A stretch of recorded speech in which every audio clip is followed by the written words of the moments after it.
Since its inception, the SCI has conducted cutting-edge investigations into every major aspect of organized crime in New Jersey. In the course of these investigations, we have learned many things, not the least of which is that organized crime is a moving target, constantly poses a threat, constantly reinvents itself, and constantly requires vigilance and scrutiny. The value of the SCI in this context is that unlike any other agencies of government, it has been and continues to be uniquely positioned to provide New Jersey's leaders, its law enforcement community, and its citizens with the facts they need to effectively counter a dangerous and troublesome phenomenon. Today we take this final component of our mission to a new and important level. But as we move forward, you should know that this hearing is but one measure of the Commission's deep and sustained commitment to rooting out and exposing organized crime wherever it may lurk and whatever form it may take. Today, the Commission, through the sworn testimony and witnesses and multiple exhibits, will detail the findings of an unprecedented investigation that has taken us from the streets and into the cell blocks of our largest correctional system. You will hear how the ever-growing numbers of gang inmates organize and thrive inside prison walls. You will hear how these master manipulators exploit systemic weaknesses to communicate with the cohorts both inside and outside of prison. You will hear how they secure, use, and deal in contraband, including drugs and cell phones. You will hear how they carry out wide-ranging illicit financial transactions and launder money. You will hear how they extort fellow inmates and their families, and how they are able to compromise correctional personnel. All of this while they are locked up behind bars.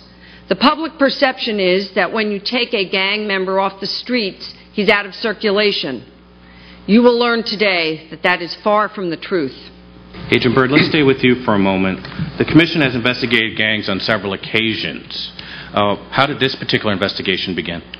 Well, the Commission has historically looked at gangs and gang issues, and the Commission conducted the first gang survey back in 1993, at which time we also held public hearings and we released a comprehensive report regarding street gang activities in the state of New Jersey.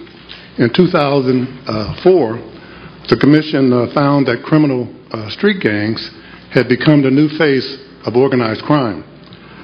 In light of the gang violence on the streets today, the Commission sought to investigate the impact these criminal street gangs were having on various statewide systems. The New Jersey Department of Corrections and the state correctional system is the first system that we investigated.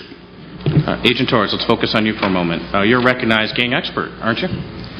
Yes, I've been working gangs since 1993. I've investigated gang incidents and activities in the Juvenile Justice Commission, and I've assisted with gang investigations with various other law enforcement agencies. I've lectured and trained various agencies to include the FBI, U.S. Marshals, U.S. Probation and Pretrial, several county and local agencies as well. In total, I've probably trained well over 20,000 people in gang identifiers and the gang culture. Well, actually, let's walk through and talk a little bit about the Bloods. So, the Bloods are generally associated with a West Coast phenomenon. Could you explain to us how they migrated here to the East Coast?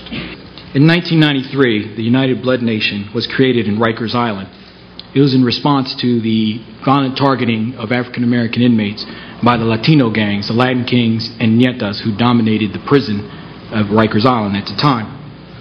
The blood set Double I's also started in 1993. We found them in East Orange, New Jersey.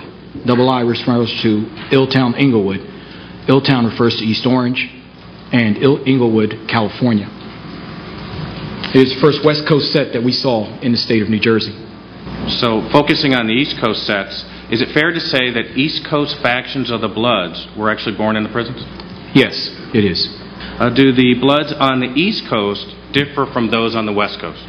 In California, in the 1960s and 70s, we had, which is generally known, the Bloods were started due to the socioeconomic strife that occurred in the area in response to the Crips, who were the largest dominating gang in Los Angeles at the time. As a result, these gangs on the West Coast are extremely territorial. and often fight from street to street, neighborhood to neighborhood. On the East Coast, our gangs started within the prison systems themselves. These were criminals who decided to start gangs within the jails. That's the fundamental difference.